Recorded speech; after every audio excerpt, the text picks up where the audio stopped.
Tarlan menyaksikan dengan matanya sendiri sosok ibu mertuanya, Mbok Narti, sedang ditindih seekor buaya. Di situ Tarlan ingin teriak, namun sadar dan langsung menutup mulutnya. Teriakan kembali tertelan ke dalam. Tarlan hanya gemetar menyaksikan ibu mertuanya ditindih buaya putih yang begitu besar. Awalnya Yuyun hanya diam, namun ketika dia terus perhatikan, jelas betullah gerakan jari kaki semakin kuat, lalu diikuti pula oleh gerakan jari-jari tangan yang lantas. Dalam sekejap saja, mata Bitarsih yang tertutup langsung kembali terbuka dan tersenyum menyeringai disaksikan kelima orang termasuk Yuyun di dalam. Tentunya melihat jenazah yang kembali membuka mata, jari jemari bergerak, bahkan tiba-tiba jenazah Bitarsih langsung duduk menoleh ke arah mereka, tersenyum menyeringai, membuat semua orang teriak ketakutan.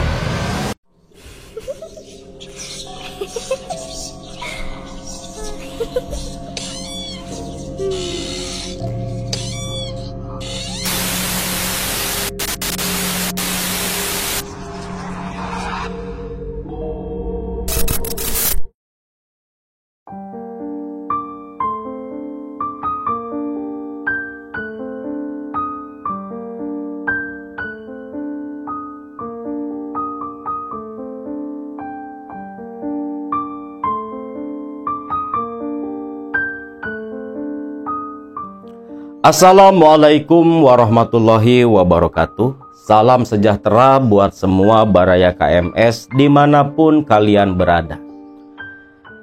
Di video kali ini akan melanjutkan kisah tentang siluman buaya putih, di mana di video sebelumnya Maya, istri dari Jono, akan dijadikan pelanjut perjanjian generasi ke-6 di keluarga besar Maya.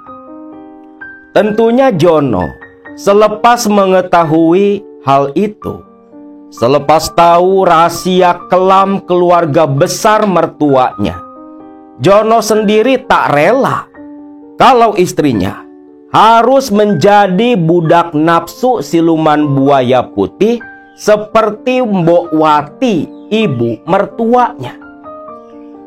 Maka pada waktu itu, di awal bulan Maret 2025, Jono pun berikhtiar mencari cara untuk melepas perjanjian yang akan menimpa sang istri. Salah satu caranya, Jono waktu itu mencari informasi lebih lanjut tentang perjanjian turun-temurun di keluarga sang istri. Dalam lamunan di satu pagi, Jono yang memang pasca memimpikan bertemu dengan Mbah Kromo almarhum bapak mertuanya, Jono ini selalu tak tenang, gelisah, khawatir, bahkan takut ketika melihat sosok Mbok Wati, ibu mertuanya. Dalam lamunan di pagi itu, Jono pun teringat akan satu sosok paman dari sang istri yang masih ada ikatan keluarga pula dengan Jono, yang memang hubungan si pamannya ini begitu jauh dan renggang dengan almarhum Mbah Kromo. Orang itu tak lain bernama Mang Tarlan, orang yang masih paman dari Jono, yang dulu menikahi Yuyun, adik dari Mbah Kromo. Bahkan Jono dulu kerja ke Mbah Kromo karena di situ ada Mang Tarlan pamannya.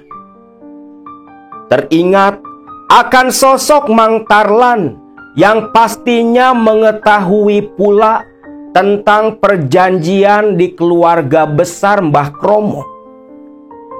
Saat itu pun Jono bertekad akan mencari dan menemui Mang Tarlan, mencari informasi lebih jauh sekaligus mencari solusi untuk melepaskan Maya istrinya.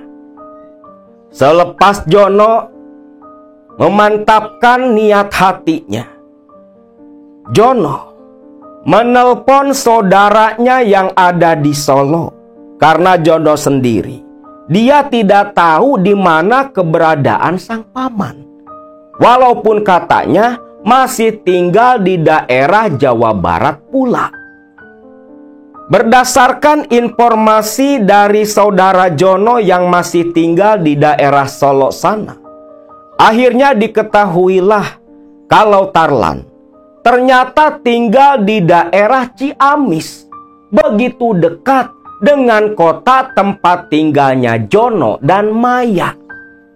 Selepas mendapat alamat resmi dari saudaranya, saat itu Jono pun langsung menuju ke Ciamis sana menemui sang paman. Singkat cerita, setibanya di daerah tempat tinggal Mang Tarlan, Jono pun bermodalkan secari kertas alamat tempat tinggal sang paman. Dia menanyakan ke beberapa orang yang dia temui di perjalanan. Hampir setengah hari lamanya Jono mencari keberadaan rumah pamannya itu. Sampai sekitar jam 3 sore, Jono pun akhirnya diantarkan seorang warga yang kebetulan tetangga dari Mang Tarlan sendiri. Singkatnya, bertemulah Jono dengan pamannya ini. Beberapa tahun tak bertemu, tentunya rasa rindu pun membuncah di antara kedua saudara ini. Tarlan dan Jono pun berangkulan, berpelukan, melepas rindu, begitu haru sampai menangis meneteskan air mata. Bahkan bibi tulen dari Maya, Yuyun, yang merupakan adik kandung Mbah Kromo, ikut menangis pula melihat ponakan dan pamannya bertemu. Jono pun dibawa masuk ke dalam rumah Tarlan. Di situ Jono baru tahu ternyata dia punya sepupu 4 orang yang tak satu pun Jono kenali. Jono diperkenalkan ke semua anggota keluarga Tarlan. Di situ pula Jono pun menceritakan apa yang terjadi bertahun-tahun selepas dulu Mang Tarlan dan Bi Yuyun memilih memutuskan hubungan keluarga dengan Mbah Kromo. Selepas berbincang-bincang mengenang masa lalu, Jono pun langsung menyatakan tujuannya membahas perihal tentang perjanjian siluman buaya putih. Mang, begini Mang. Sebenarnya Jono datang ke sini sampai nyari-nyari alamat Mamang. Ada satu hal yang lebih penting daripada hanya sekedar ingin bertemu, Mang. Loh, hal apa, Jon? Hal penting apa? Sampai kamu seperti ini. Mamang perhatikan sedari tadi, kamu seperti menyimpan beban yang begitu besar. Ada apa, Jon? Coba kamu cerita. Mungkin Mamang dan bibimu bisa bantu. Jono pun menghela napas panjang. Lalu Jono mengatakan satu kata. Buaya putih, Mang. Mendengar nama buaya putih, Tarlan dan Yuyun pun terperanjat kaget. Apa, Jon? buaya putih, Mang. Perjanjian buaya putih di keluarga besar Maya, keluarga besar Biyuyun. Pucat pasi seketika. Mang Tarlan dan Biyuyun mendengar itu semua. Mang, Jono sudah tahu, Mang. Makanya Jono datang kemari. Ingin menggali informasi, Mang. Karena saat ini Maya, Mang, istri saya, akan dijadikan pelanjut perjanjian generasi ke-6. Saya nggak mau, Mang. Saya nggak mau Maya menjadi budak nafsu siluman buaya putih. Tolong, Mang, bantu saya, Mang, bantu saya. Apa sebenarnya yang berlaku, yang terjadi di keluarga besar Mbah Kromo?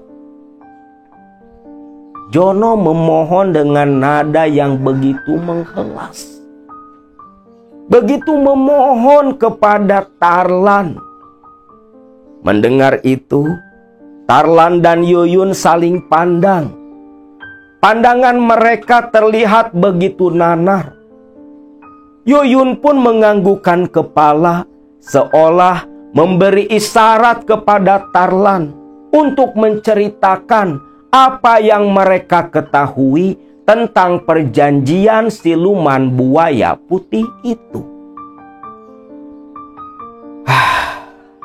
Sudah Mamang duga, karena memang pasti anak kandung perempuan yang pertama kali akan dijadikan pewaris perjanjian siluman buaya putih itu, John. Dan tentunya istrimu Maya lah yang jadi pelanjut seterusnya. Karena dulu sebelum Mbah Kromo, bapak mertuamu, kakak ipar Mamang, Yuyunlah yang akan dijadikan pelanjut, pewaris perjanjian itu. Kaget di sini Jono. Ternyata Biyuyun, istri Mang Tarlan, itu dulu hampir bernasib sama seperti Maya. Dalam hati Jono berkata, Pantas Mang Tarlan memutuskan hubungan keluarga. Ternyata nasibnya tak jauh beda, pikir Jono. Lantas, Mang, bagaimana caranya Mamang dulu bisa melepaskan Biyuyun? Dan seperti apa, Mang, cerita sebenarnya di keluarga besar Mbah Kromo ini, Mang? Mang Tarlan lalu duduk menyandar di sofa. Kepalanya menengadah, seperti yang sedang mengingat masa lalu. Sampai akhirnya Mang Tarlan pun mulai menuturkan kisah perjalanannya. Dari awal hingga memutuskan untuk melepas hubungan keluarga dengan Mbah Kromo, kakak iparnya. Menurut cerita Mang Tarlan, Tarlan dulu menikahi Yuyun sekitar tahun 1960. Pasca menikah, Tarlan dan Yuyun tinggal di rumah orang tua Yuyun yang bernama Bapak Sutomo dan Mbok Narti. Pak Sutomo sendiri, menurut Mang Tarlan, dulu di masa lalu merupakan seorang bandar kambing, domba, sapi. Membeli sapi-sapi dan domba kepada para peternak, ditampung di kandang belakang rumah, lalu dijual kembali ke pasar. Dan Pak Sutomo dulu adalah juragan kambing paling sukses di kampungnya. Pak Sutomo sendiri mempunyai 3 orang anak. Di antaranya Mbah Kromo anak tertua. Lalu Yuyun anak kedua. Sedangkan anak ketiga meninggal sebelum sempat beranjak dewasa. Mang Tarlan sendiri mengaku ketika awal menikah dengan Yuyun, tinggal bersama kedua ibu bapak mertuanya, kakek nenek dari Maya istrinya Jono. Tarlan seringkali melihat keanehan-keanehan yang terjadi di kediaman ibu bapak mertuanya. John, dulu waktu Mamang menikahi Bi Yuyun, Mamang tinggal bersama Pak Sutomo dan Mbok Narti, mertua Mamang, kakek nenek dari istrimu. Memang Mamang sendiri merasa banyak hal aneh terjadi di dalam rumah Mbah Sutomo. Hal aneh? Hal aneh apa, Mang? Banyak, John, banyak. Kalau Mamang ceritakan semua, mungkin tak akan cukup waktu 1 malam. Tapi yang jelas, waktu awal Mamang menikahi Bi Yuyun, waktu itu Mbah Kromo dengan istrinya Mbok Wati, mereka berdua sudah tinggal terpisah dan punya rumah sendiri. Kamu tahulah di mana rumah ibu bapak mertuamu itu. Maka di rumah mertua, di rumah Pak Sutomo, hanya Mamang dan bibimu yang tinggal dan menemani mereka berdua. Rumah dari Pak Sutomo, Bapak Tomo, itu begitu besar, John. Dan anehnya, ada sebuah kolam tembok di belakang rumah yang tak boleh sama sekali Mamang datangi. Jangankan Mamang, bibimu sendiri, anak kandung Pak Tomo, itu nggak boleh mendatangi kolam tembok itu yang tepat berada di belakang rumah. Mamang juga bingung, John, kenapa sampai dilarang seperti itu. Awalnya sih Mamang tidak terlalu memperdulikan. Namun satu saat, di mana waktu itu Mamang bantu Pak Tomo menjual kambing ke pasar. Saat itu, dari pasar Mamang pulang hampir tengah malam. Ketika Mamang pulang ke rumah Pak Tomo, Yuyun bibimu yang membukakan pintu. Tentunya uang hasil penjualan kambing langsung Mamang titipkan ke Yuyun, istri Mamang. Baru esok paginya diserahkan ke Pak Tomo. Waktu itu, John, sekitar jam 11 malam, Mamang menuju ke kamar mandi di belakang, yang dimana arah ke kamar mandi itu melewati kolam tembok yang terlarang. Waktu itu, ketika Tarlan berjalan menuju ke kamar mandi, Tarlan sempat berhenti ketika mendengar suara orang mandi menceburkan diri ke kolam tembok. Tarlan penasaran.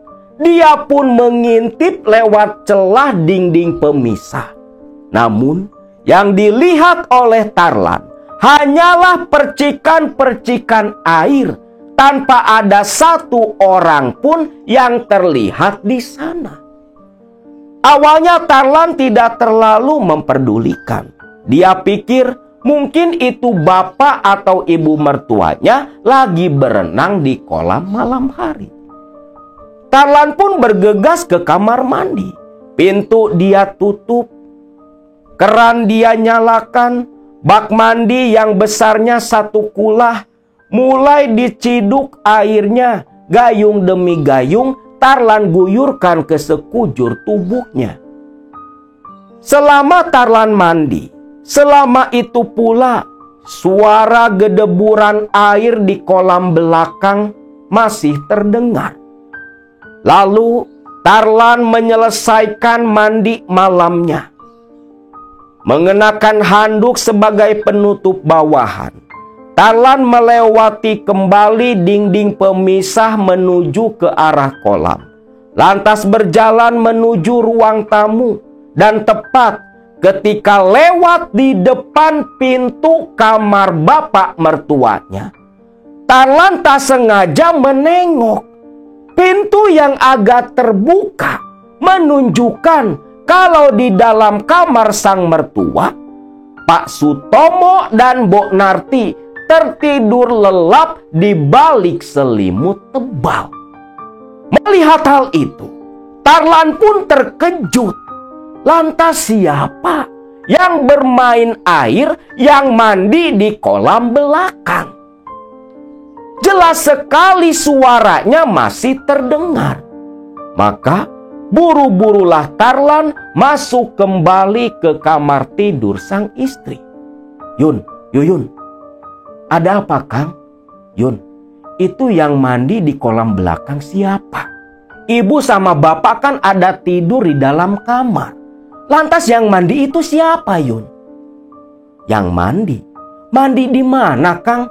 Ya Allah, Yun, itu loh di kolam betonnya bapak yang di belakang rumah. Itu tadi ada yang mandi, ada yang lagi berenang. Gak mungkin. Di rumah ini cuma ada kita berempat, Kang. Ya Allah, Yun, masa Akang bohong? Akang berani sumpah, Akang ngeliat dan ngedenger sendiri orang mandi di belakang. Lantas Yuyun yang penasaran mengajak Tarlan mengintip lewat celah tembok di belakang rumah. Ternyata Yuyun pun tak mengetahui hal itu. Dia pun penasaran, menuntun sang suami lantas mengintip bersama lewat celah dinding ke arah kolam di belakang rumah malam itu. Namun ketika Yuyun dan Tarlan sedang mengintip, Kang, iya ya, itu siapa yang berenang? Kok sosoknya nggak kelihatan? Cuman cipratan-cipratan air, Kang. Makanya Yun, Akang juga heran. Bapak sama ibu kan lagi tidur di kamar.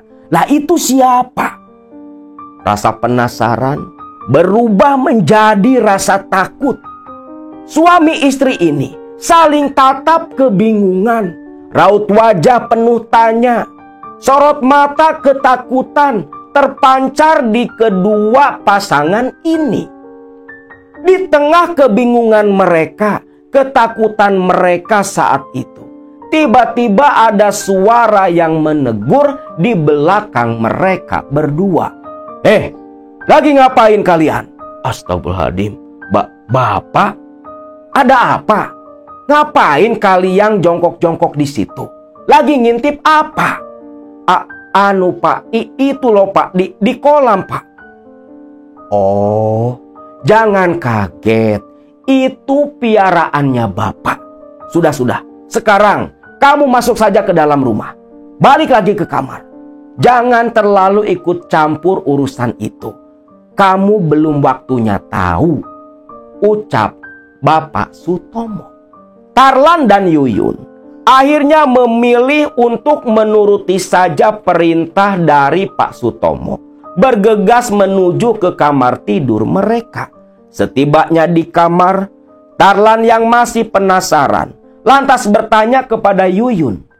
Yun, maksud Bapak apa? Piaraan Bapak itu memangnya apa? Masa iya piaraan Bapak mandi di kolam beton sampai seperti itu? Memangnya Bapakmu itu piara apa sih, Yun? Shh, Kang, jangan terlalu kencang. Ngomongnya dipelanin, takut Bapak nguping. Loh, memangnya kenapa, Yun? Shh, Kang, pelanin lagi suaranya loh, Kang. Gini loh, Kang, biar Yuyun bisikin. Tarlan pun ngedeketin telinganya.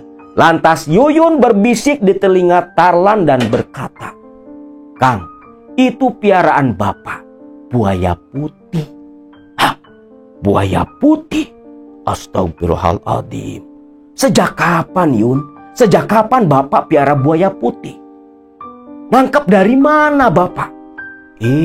Kang, bukan buaya putih, buaya beneran. Tapi itu buaya siluman yang katanya sudah turun-temurun mengikuti keluarganya Yuyun. Loh, kok bisa toh Yun?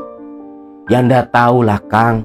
Pokoknya cuma itu yang Yuyun tahu. Dan baru sekarang juga loh Kang, Yuyun ngeliat piaraan bapak mandi di kolam belakang. Mendengar hal itu, pahamlah Tarlan. Sepertinya memang bapak mertuanya itu punya piaraan makhluk dari dimensi lain. Terlepas fungsi dan kegunaannya untuk apa, saat itu Tarlan tidak mau terlalu tahu. Yang penting tidak mengganggu kehidupan dia dengan Yuyun istrinya. Tak cukup sampai di situ saja. 2 minggu pasca menikah dengan Yuyun saat itu, istri dari Pak Tomo, ibu mertuanya Tarlan, saat itu di sore hari, terlihat oleh Tarlan sedang menata seperti sesaji. Loh, Bu, itu sesaji buat apa, Bu? Loh, ini ya buat ritual. Ritual nyajen Kaliwonan. Nyajen Kaliwonan? Itu budaya apa, Bu? Loh, itu kan budaya warisan leluhur. Terkhusus lagi di keluarga besar ibu. Setiap malam Jumat ya mesti nyajen. Oh gitu, Bu. Lantas sesajinya mau ibu simpan di mana? Ya di samping kolam belakang rumah. Itu tempat sakral. Makanya bapak mertuamu ngelarang kamu dan Yuyun melihat dan mendatangi kolam itu. Karena disitulah lelembutan yang menjalin perjanjian dengan keluarga ibu tinggal. Maksud ibu buaya putih? Loh, dari mana kamu tahu? Bu, saya gak sengaja itu Bu, lihat Bu. Saya lihat Bu, buaya mandi Bu. Walah. Ya wis lah. Mungkin memang sudah waktunya kamu tahu. Memang di situ tempat tinggalnya buaya putih, piaraannya leluhur ibu. Ya sudah, bantu ibu nata sesaji ini. Soalnya nanti selepas maghrib, ibu dan bapak mau ritual di kolam belakang. Tarlan pun hanya mengangguk saja, membantu ala kadarnya. Dan selepas selesai, memang betul lah, selepas maghrib, Tarlan dan Yuyun melihat ibu bapak mertuanya mengenakan pakaian yang begitu rapi. Mbok Narti mengenakan kebaya warna putih, sedangkan Pak Sutomo mengenakan baju adat berwarna hitam lengkap dengan ikat kepala. Dan masing-masing di antara mereka berdua membawa nampan sesaji pula. Sedangkan Tarlan hanya bisa memperhatikan.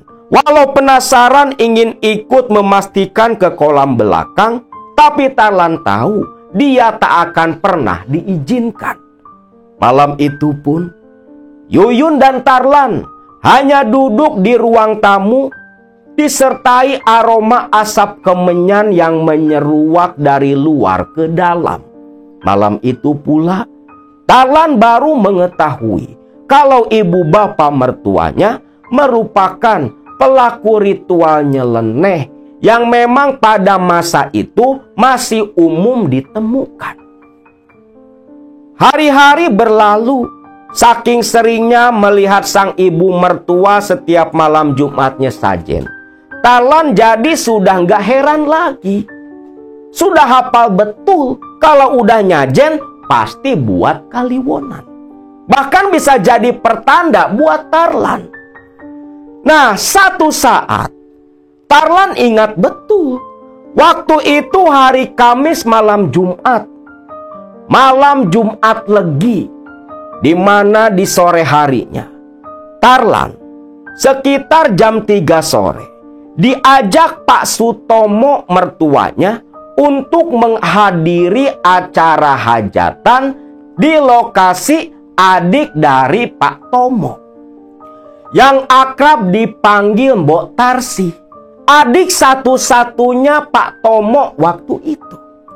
Yang menurut Pak Tomo, Tarsi esok harinya di hari Jumat akan mengadakan akad pernikahan untuk anak bungsu mereka. Tarlan pun tak pikir panjang. Selepas duhur, dia sudah bersiap-siap dan tepat jam 3 sore, bareng dengan Pak Tomo bapak mertuanya, Tarlan pun berangkat menuju kampung tempat tinggal Mbok Tarsi. Singkat cerita, setibanya di sana, Tarlan istirahat sekejap. Lalu selepas maghrib, Tarlan disuruh oleh Pak Tomo untuk pulang kembali saja ke rumah dan harus menjemput Pak Tomo di keesokan sorenya. Tarlan pun menurut. Dia pun pulang karena takut ada apa-apa di rumah, terlebih di rumah hanya ada perempuan saja. Tiba kembali di rumah selepas mengantarkan sang mertua. Waktu itu sudah masuk waktu maghrib. Ketika Tarlan masuk ke halaman rumah, motor dia matikan. Lalu pintu dia buka. Pintu tidak terkunci sama sekali.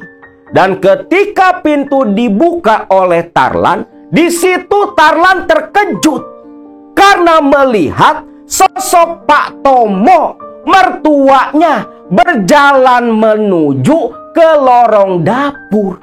Loh. Itu Bapak, ucap Tarlan. Ya Allah, gak salah lihat apa ya? Beneran Bapak. Bapak? Teriak Tarlan. Pak Tomo yang dipanggil pun hanya menoleh dan tersenyum kaku. Bapak? Kok aneh? Pikir Tarlan. Dari senyuman dan raut wajahnya begitu berbeda, seperti yang bukan bapak mertuanya. Di tengah Tarlan yang bingung berdiri bengong, Yuyun keluar dari kamar. Loh, Kang, udah pulang? Bapak di mana? Bapak. Anu. Ada apa, Kang? Bapak mana? Lah, nanti Akang cerita, ucap Tarlan yang masih bingung. Pintu dia tutup, lantas setengah menyeret tangan sang istri masuk ke dalam kamar. Dan dia ceritakan apa yang sebenarnya terjadi. Di mana bapak mertuanya, Pak Tomo, masih di rumah Mbok Narti. Dan baru esok sore dijemput kembali oleh Tarlan. Namun barusan Tarlan melihat Pak Tomo berjalan ke lorong dapur. Yun, sebenarnya yang tadi Akang lihat seperti Pak Tomo, itu siapa, Yun? Loh, mana mungkin lah, Kang. Bukannya Bapak kan udah Akang antar ke rumahnya Bitarsi. Gak mungkinlah ada Bapak di rumah, Akang salah lihat. Gak mungkin Akang salah lihat. Tadi Akang sempat negur Bapak. Bapak senyum loh. Cuma itu loh, Yun, senyumannya aneh, kaku. Yuyun pun hanya bingung sendiri mendengar cerita dari Tarlan suaminya. Ibu di mana, Yun? Ibu ya biasa di kolam belakang. Ini kan malam Jumat. Loh, ini kan bukan malam Jumat Kliwon. Ya ndak tahu lah, Kang. Cuman tadi sore, ibu memang sudah pakai kebaya putih, bawa sesaji langsung ke kolam belakang. Yo ndak tahu mau buat apa. Sudahlah, Kang, biarkan saja. Tapi Bapak, sudahlah, Kang, Akang pasti salah lihat, ucap Yuyun menegaskan waktu itu. Tarlan pun hanya diam. Walau hati masih begitu penasaran, namun dia menghargai pendapat Yuyun istrinya, tak mau menyakiti hati sang istri. Dan anehnya, malam itu Yuyun baru jam 8 malam saja sudah merasa ngantuk begitu berat. Seringkali menguap di samping Tarlan suaminya. Sampai Yuyun tertidur di atas pangkuan Tarlan yang masih asik melihat-lihat catatan penjualan kambing. Melihat istrinya sudah tertidur pulas, Tarlan pun bergeser menjauh dari sang istri, meletakkan kepala istrinya di atas bantal. Dan ketika Tarlan turun dari ranjang, berjalan ke arah pintu kamar, pintu dibuka. Saat itulah Tarlan mendengar suara gedeburan air yang begitu kencang dari arah kolam belakang.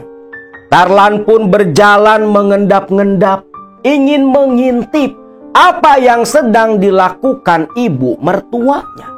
Terlebih Tarlan penasaran dengan sosok Pak Tomo yang tadi maghrib dia sapa di dalam rumah. Tarlan pun berjalan mendekat ke celah dinding tempat biasa dia ngintip dengan Yuyun. Begitu Tarlan mengintip, di remang-remang malam, remang-remang cahaya bulan, tepat di pinggiran kolam tembok belakang rumah, di kolam terlarang, Tarlan menyaksikan dengan matanya sendiri sosok ibu mertuanya, Bok Narti, sedang ditindih seekor buaya. Di situ Tarlan ingin teriak, namun sadar dan langsung menutup mulutnya. Teriakan kembali tertelan ke dalam. Tarlan hanya gemetar menyaksikan ibu mertuanya ditindih buaya putih yang begitu besar. Gemetar ketakutan, Tarlan menyaksikan itu semua. Terlebih ketika moncong si buaya menengadah dan mata buaya putih itu yang warnanya kemerahan kerlap-kerlip tertimpa cahaya rembulan.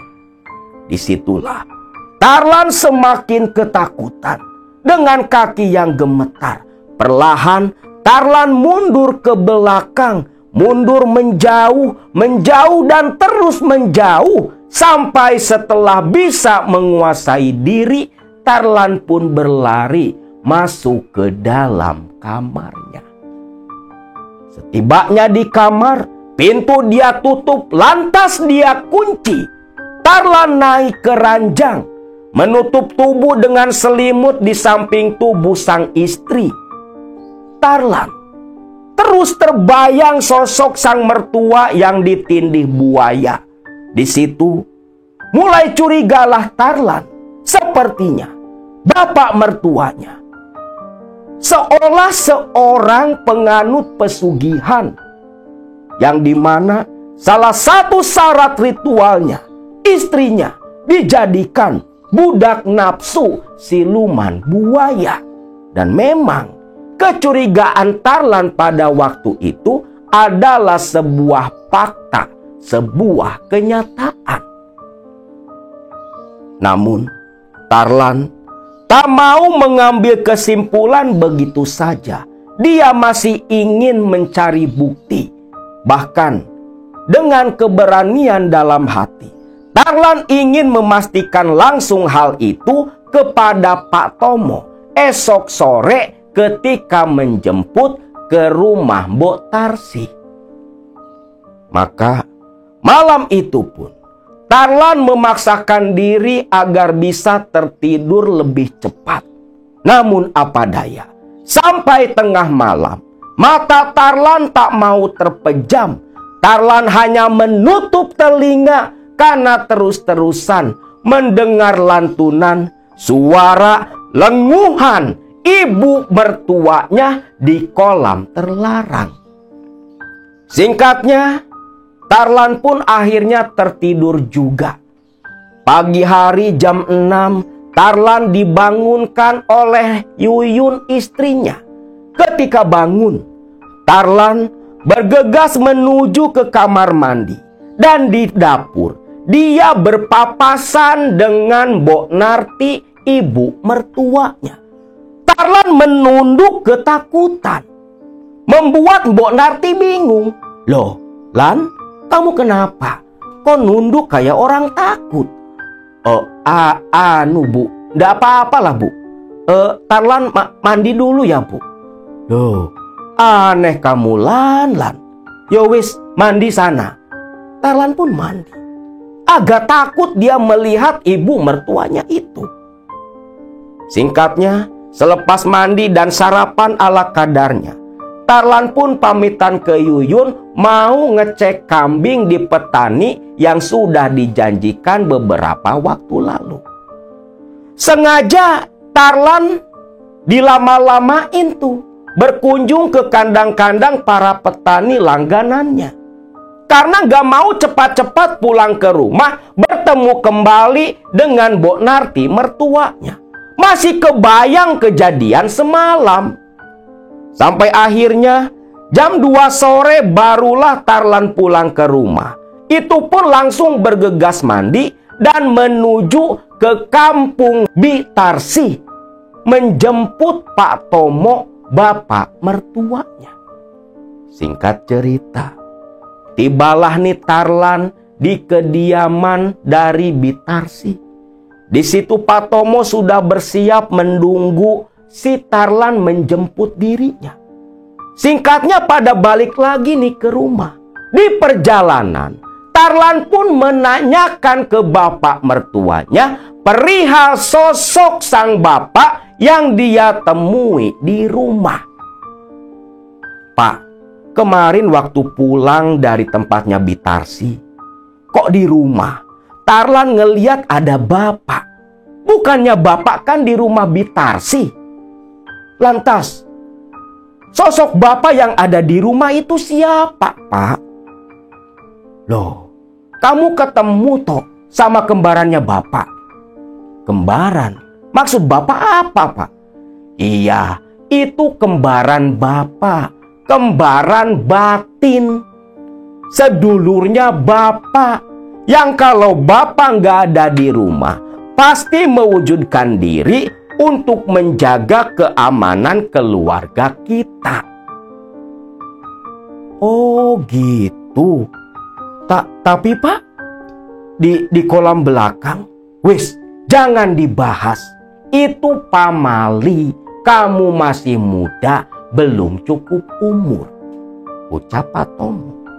Tarlan pun terpaksa bungkam, tak melanjutkan kembali pertanyaannya. Tiba di rumah, Tarlan pun mencoba melakukan hal itu. Sampai beberapa hari kemudian, walau sudah berusaha menghilangkan rasa penasaran, tapi tetap saja hal itu masih menjadi beban pikiran Tarlan. Sampai satu ketika, sekitar 1 bulan pasca Tarlan melihat ibu mertuanya ditindih oleh siluman buaya putih, kabar tak mengenakan datang ke rumah Pak Tomo, di mana yang datang ke rumah pada waktu itu adalah tetangga dari Bitarsi yang mengabarkan kalau Bitarsi sudah 2 hari dirawat di rumah sakit. Tentunya Tomo dan Tarlan kaget. Kok bisa? Padahal Bitarsi ini sehat-sehat saja. Walau usia sudah 50 tahun, tapi tubuhnya masih segar bugar. Dan gak ada riwayat penyakit yang parah. Akhirnya, Tarlan dan Pak Tomo bergegas langsung ke kota, ke rumah sakit tempat Bitarsi dirawat. Namun naas, ketika tiba di rumah sakit, saat itu pula bertepatan dengan lepasnya napas, lepasnya kehidupan dari tubuh Bitarsi. Ketika sampai di ruangan tempat Bitarsi dilawat, saat itulah Bitarsi meninggal dunia. Tentunya Tarlan dan Pak Tomo lantas menerobos masuk ke dalam ketika mendengar suara tangisan anak-anak Bitarsi. Di situ pula Pak Tomo langsung menangis menatap jasad adiknya, adik satu-satunya. Waduh Gusti, Tarsi, kenapa kamu ninggalin Kang Masmu, Tarsi? Dia nangis.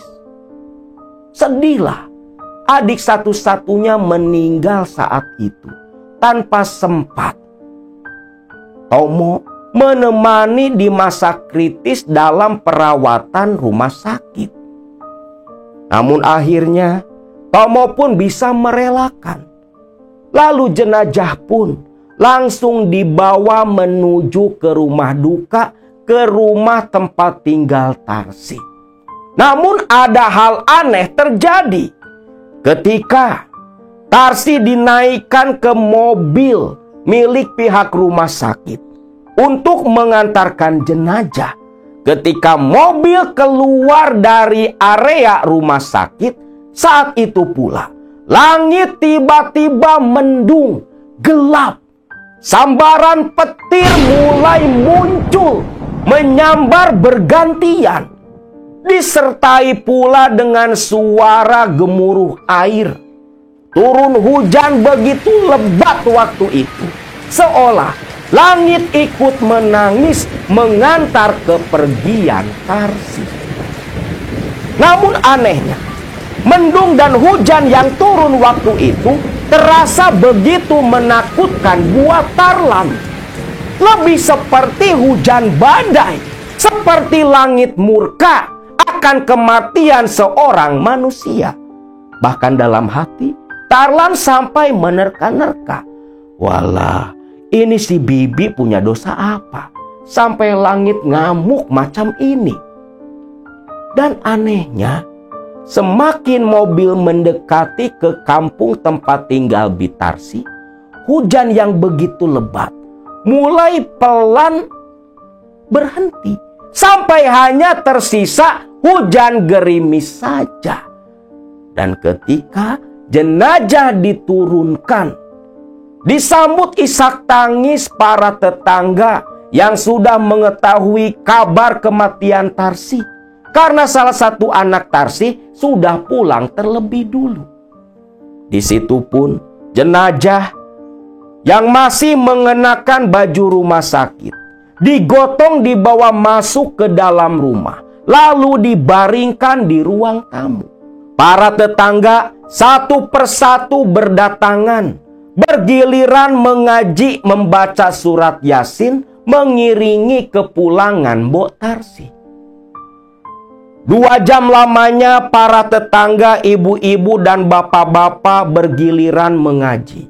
Sampai sudah tibalah waktunya jenazah Mbok Tarsi untuk langsung dimandikan, dikapankan, lalu disolatkan. Waktu itu Yuyun ada di situ pula, karena langsung menyusul ke rumah Bitarsi.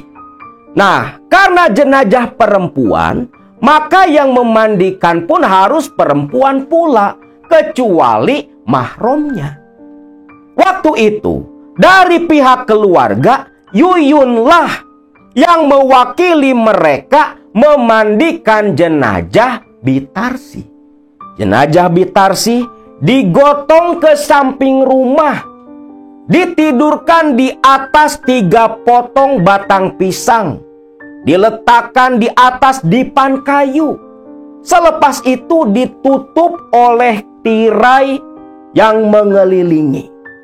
Lalu 5 orang ibu-ibu masuk ke dalam untuk mulai memandikan jenazah Bitarsi. Saat itu sebelum memandikan jenazah, Indung Berang atau Paraji daerah sana menjadi pemimpin kelompok pemandi jenazah. Dia pun membaca doa terlebih dulu yang diaminkan orang-orang termasuk Yuyun yang ada di dalam. Selepas berdoa bersama, lantas si Indung Berang atau Paraji atau dukun beranak lantas menciduk air dengan gayung, air yang bercampur dengan kapur barus, lalu pelan diguyurkan begitu perlahan dari mulai ujung kepala Bitarsih sampai ke ujung kaki.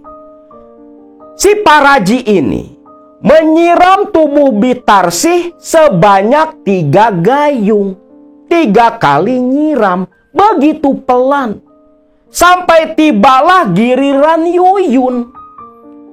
Dia diserahi gayung oleh si Paraji, lalu menciduk air di ember. Pelan Yuyun kucurkan ke sekujur tubuh dari Bitarsih. Namun di guyuran yang ketiga, pandangan Yuyun tertuju ke ujung jari kaki Bitarsih, yang dimana ketika air mengenai tubuh Bitarsih tepat di bagian ujung jari kaki, dalam pandangan Yuyun, ujung jari-jari kakinya Bitarsih bergerak-gerak seperti yang hidup kembali. Awalnya Yuyun hanya diam, namun ketika dia terus perhatikan, jelas betullah gerakan jari kaki semakin kuat, lalu diikuti pula oleh gerakan jari-jari tangan yang lantas dalam sekejap saja mata Bitarsih yang tertutup langsung kembali terbuka dan tersenyum menyeringai disaksikan kelima orang termasuk Yuyun di dalam. Tentunya melihat jenazah yang kembali membuka mata, jari jemari bergerak, bahkan tiba-tiba jenazah Bitarsih langsung duduk menoleh ke arah mereka, tersenyum menyeringai, membuat semua orang teriak ketakutan. Paraji dan 3 orang lainnya lari keluar teriak meminta tolong. Sedangkan Yuyun hanya berdiri terpaku gemetar ketakutan menatap ke arah Bitarsih, bibinya yang tersenyum menyeringai begitu menyeramkan. Mendengar suara ribut, perempuan meminta pertolongan.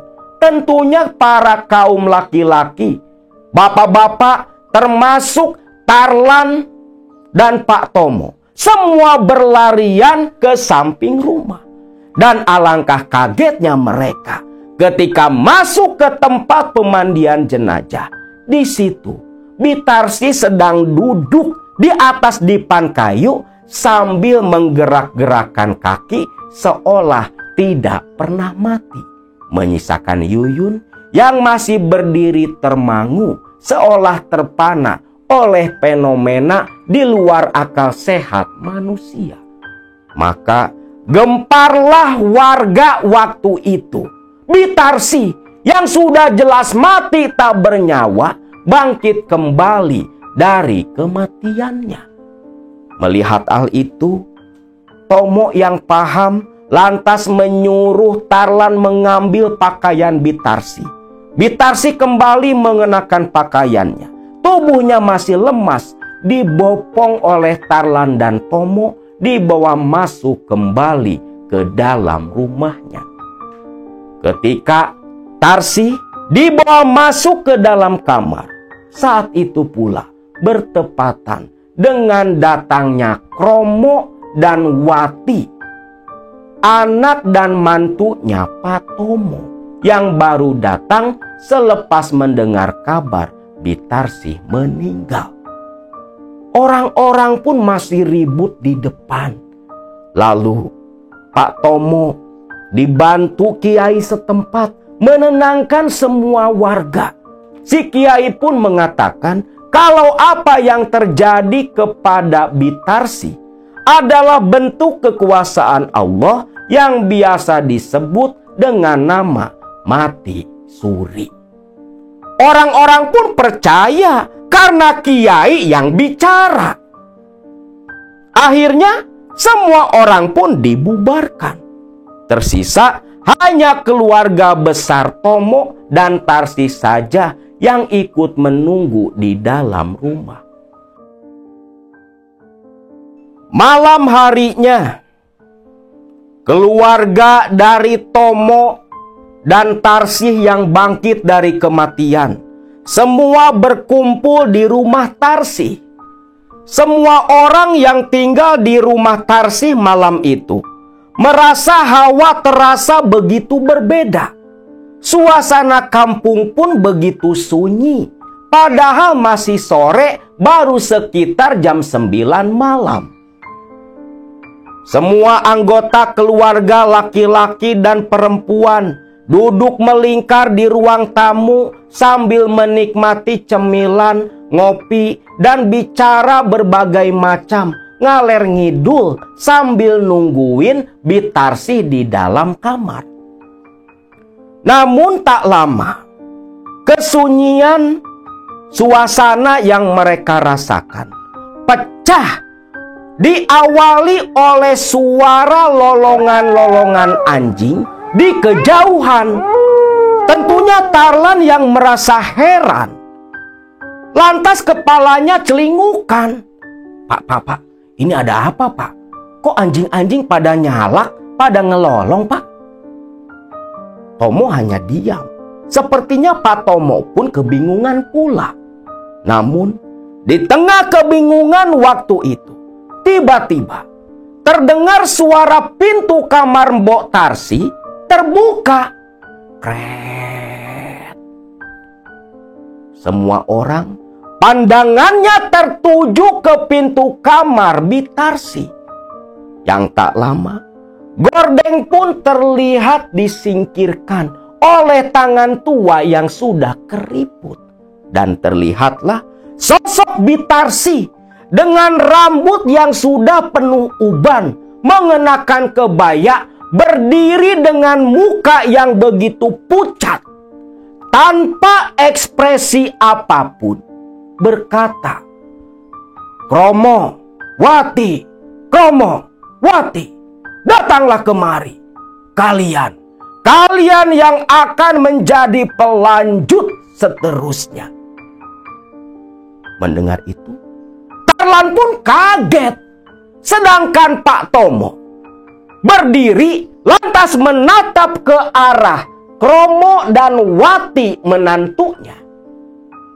Dengan muka yang pucat, lalu tersenyum sumringah. Tentunya membuat Tarlan kebingungan.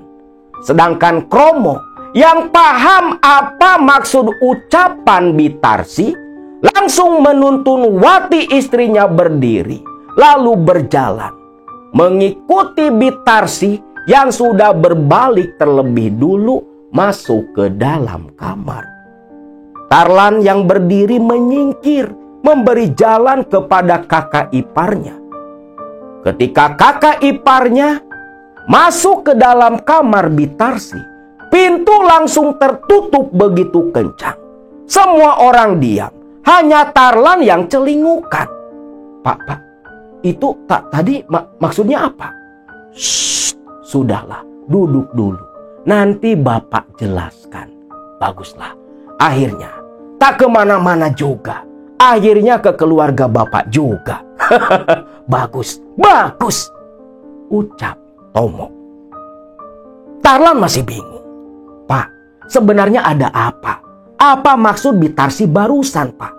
Kok ngomongnya kayak gitu? Terus itu Kang Kromo sama Mbak Yuwati mau diapain, Pak?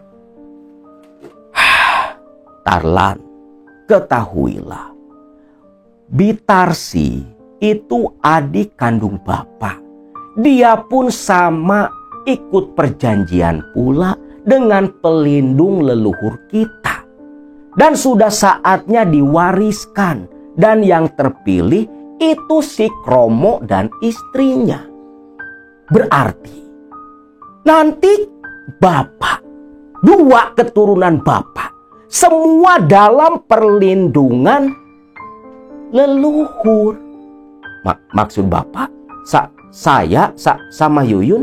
Iya, kamu sama Yuyun bakal jadi penerus pula seperti kakangmu itu loh. Di situ Tarlan pun merinding karena paham betul apa maksud bapak mertuanya. Selepas menjelaskan itu, semua orang pun diam, termasuk Tarlan dan Yuyun yang sorot matanya terlihat ketakutan. Tarlan paham isi hati dan pikiran sang istri. Dia pegang erat tangan istrinya dan berbisik, "Akang tak akan diam," ucap Tarlan. Suasana di dalam rumah sunyi. Tak ada suara apapun yang terdengar. Sampai tiba-tiba kembali pecah oleh suara deritan pintu kamar Bitarsi yang terbuka. Dan keluarlah Wati dan Kromo. Keluar dengan wajah penuh senyum bahagia. Seolah mendapatkan sesuatu yang begitu luar biasa. Bahkan keluarga yang lain pun terlihat ikut bahagia pula. Hanya Yuyun dan Tarlan yang hanya menatap kosong ke arah kakak ipar mereka. Lalu, selepas itu, Pak Tomo bertanya kepada Kromo, anaknya, "Mo, bagaimana?" "Alhamdulillah Pak, udah beres. Semua sudah diturunkan. Tinggal ritual penyempurnaan Pak." "Yo syukur. Yo wis, Bapak mau nengok Bitarsi dulu," ucap Pak Tomo. Pak Tomo pun lantas berdiri masuk ke kamar Bitarsi. Ada sekitar 15 menit di dalam kamar. Pak Tomo pun keluar kembali. Lalu Pak Tomo berkata kepada Kromo dan Wati, "Mo, Wati, Bitarsi wis mati. Bener-bener mati. Besok ketika Bitarsi dimandikan, tampunglah air bekas memandikan jenazahnya buat ngalap berkah, buat ritual penyempurnaan." "Baik Pak, saya paham Pak," ucap Kromo. Tarlan pun bertanya, "Pak, itu Bitarsi beneran meninggal?" Sudah meninggal. Karena tugas terakhirnya menunjuk pewaris sudah dilakukan. Besoklah, selepas sholat subuh, kita kabarkan ke para tetangga. Nah, singkat cerita, besok subuhnya, Tarlan pun ke masjid disuruh bapak mertuanya. Sampainya di masjid, Tarlan pun melaporkan kalau Bitarsi sudah betul-betul meninggal kepada kiai yang jadi imam subuh itu. Warga jamaah yang mendengar Bitarsi meninggal kembali, "Wah, Jang, beneran meninggal. Nanti kalau dimandiin hidup lagi, repotlah kita." "Beneran Pak, bener-bener meninggal. Tadi sudah dicek sama Pak Tomo." "Oh, gimana Pak Kiai?" "Ya sudah, nanti kita sama-sama ke rumah Tarsi. Kita sholat berjamaah dulu." Maka selepas bubar sholat berjamaah subuh, Tarlan beserta kiai dan para jamaah di masjid lantas menuju ke rumah Bitarsi.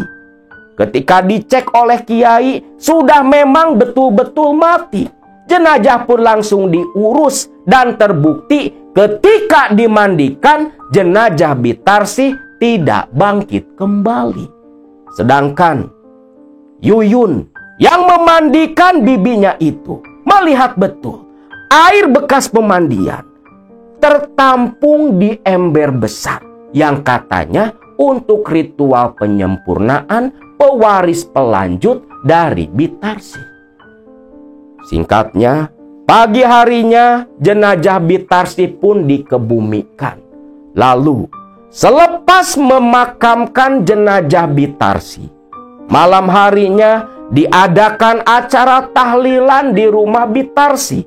Dan selepas warga pulang bubar tahlilan, Pak Tomo berkata kepada anaknya Kromo dan Wati untuk siap-siap karena ritual akan dilakukan tepat jam 11 malam. Saat itulah Kromo dan Wati masuk ke kamar Bitarsi, dan ketika keluar, Wati sudah mengenakan kebaya putih dan Kromo mengenakan pakaian adat berwarna hitam lengkap dengan ikat kepala. Mereka berdua digiring ke belakang rumah Bitarsi, yang di mana malam itu Sutomo memandikan Kromo dan Wati, anak dan menantunya, dengan air bekas memandikan jenazah Bitarsi yang sudah dicampur dengan umbo rampe. Tak lupa, di sekitar tempat pemandian itu berbagai sesaji pun diletakkan sebagai pelengkap ritual. Tarlan menyaksikan itu semua.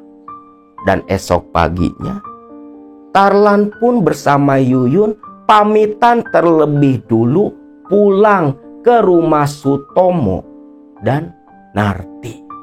Setibanya di rumah Sutomo dan Narti, di rumah kedua orang tua Yuyun, Yuyun menangis memeluk Tarlan. "Kang, Yuyun gak mau, Kang. Yuyun gak mau seperti Kang Kromo dan istrinya, Kang. Yuyun gak mau. Itu syirik, Kang. Itu syirik," ucap Yuyun. "Iya, Yun. Akang pun paham. Kamu tenang saja. Akang pasti akan mencari cara agar kau lepas dari pengaruh mereka. Akang pun tak mau, Yun," ucap Tarlan. "Kang, janji ya, Kang. Tolong Yuyun agar Yuyun tak tersesat seperti keluarga Yuyun, Kang." Ini cuman Yuyun doang loh satu-satunya anak keturunan dari keluarga itu yang gak mau terlibat perjanjian dengan siluman buaya putih. Maka Tarlan pun mencari cara agar bisa lepas dari kesesatan di keluarga istrinya. Tentunya hal itu tidak Tarlan tunjukkan secara langsung kepada Sutomo ataupun Narti. Tarlan sambil berjualan kambing milik sang mertua, dia nyari-nyari info orang pintar lah, dukun lah, dan sejenisnya yang bisa membantu memecahkan masalah mereka. Sampai akhirnya Tarlan pun menemui seorang kiai di daerah Tasikmalaya.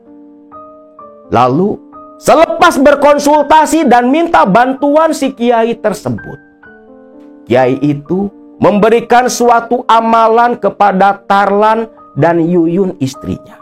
Lalu disarankan sebaiknya memisahkan diri, dalam arti menjauh, tak tinggal dengan Sutomo dan keluarganya. Tarlan pun setuju karena memang itu yang dia dan Yuyun inginkan.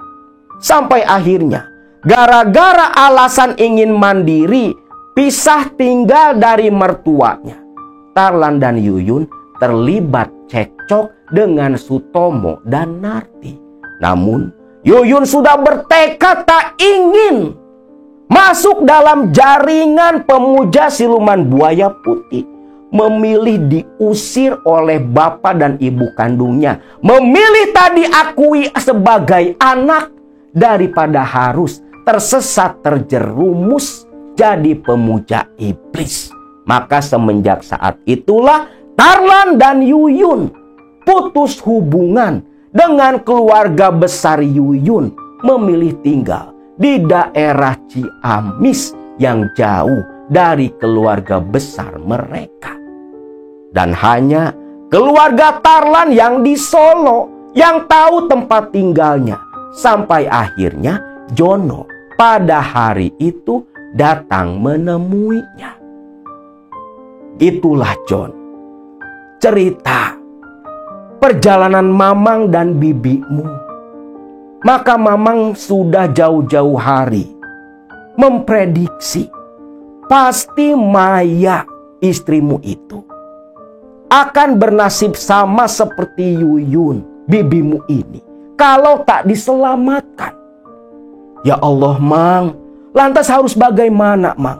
Tolong bantu saya, Mang. Apa kiai yang dulu Mamang temui masih ada? Pak Kiai, 20 tahun lalu sudah meninggal dunia. Sudah sepuh. Tapi kamu jangan takut. Ada seseorang yang Mamang kira bisa bantu kamu. Namanya Aki Guntur. Dia orang pintar. Orangnya baik pula. Sebaiknya kau bawa Maya kemari. Dan nanti kita sama-sama menemui Aki Guntur. Tapi Mang, perlu ada syarat-syarat gak, Mang? Setahu Mamang, bawa saja pakaian bekas yang sudah habis dipakai oleh Maya.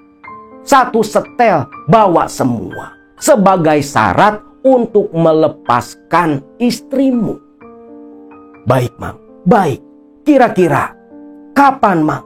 Kapan saya sama Maya harus balik ke sini, Mang? Secepatnya. Sekarang juga kamu pulang. Kalau bisa, besok langsung ke sini. Biar Mamang antar menemui Aki Guntur. Jono pun setuju. Lantas buru-buru pamitan hari itu juga. Singkatnya nih, besok paginya nih, Maya pun dibawa oleh Jono ke Ciamis, ke tempat tinggalnya Mang Tarlan. Dan di situ Yuyun pun menjelaskan apa yang terjadi di masa lalu kepada dirinya. Maya pun kaget. Untung saja Jono suaminya sigap. Kalau tidak, Maya pasti akan bernasib sama seperti ibunya, Wati, menjadi budak nafsu siluman buaya putih. Maka berangkatlah nih paman, bibi, dan ponakan menuju ke rumahnya Aki Guntur. Nah, setibanya di rumah Aki Guntur, orangnya sudah tua renta. Di situ Tarlan mewakili Jono menceritakan permasalahan yang sedang dihadapi. Lantas Aki Guntur pun izin untuk melakukan ritual menerawang. Dari mana sumber perjanjian siluman buaya putih yang sudah terjalin lama di keluarga besarnya Maya. Sampai sekitar 1 jam kemudian, Aki Guntur pun keluar dari kamarnya.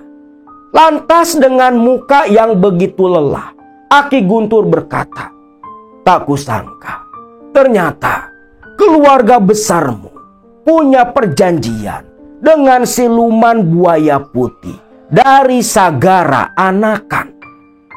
Sagara Anakan? Sagara Anakan yang di Cilacap, Ki? Iya, Sagara Anakan yang di Cilacap. Tempat bertemunya 3 sungai besar dengan lautan. Sagara Anakan memang sebuah muara dari beberapa sungai besar, termasuk diantaranya Sungai Citandui, Sungai Cikonde, dan Sungai Ciberem, beserta beberapa sungai kecil bertemu dengan Laut Selatan. Dan disitulah di lokasi pertemuan antara air tawar dan air asin terletaknya kerajaan siluman buaya putih Sang Hyang Prabu Bajul Sagara yang mengikat perjanjian dengan leluhur Maya. Lantas di situ Aki Guntur pun menyarankan melakukan ritual di mana hari itu Maya dimandikan oleh Aki Guntur.